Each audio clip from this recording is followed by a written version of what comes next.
വഴക്കിൽ തുടങ്ങിയതായിരുന്നു ആ ഒരു കൂടിക്കാഴ്ച. പിന്നീടൊരു നിയോഗം പോലെ കാലം അവരെ ഒന്നിപ്പിച്ചു.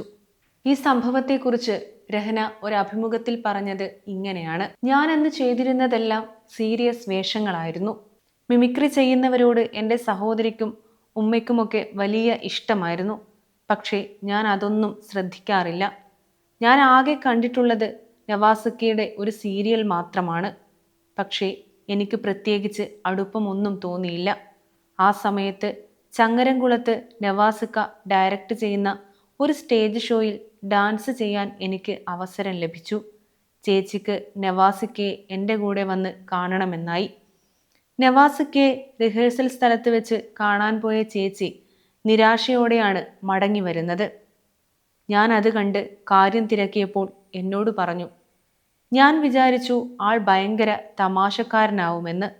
ഒരു തമാശയുമില്ലെന്ന് മാത്രമല്ല, ഭയങ്കര സീരിയസ് ആണെന്ന് പറഞ്ഞു. ആ ഒറ്റ ദിവസം കൊണ്ട് ചേച്ചിക്ക് അദ്ദേഹത്തോടുള്ള ഇഷ്ടം പോയി.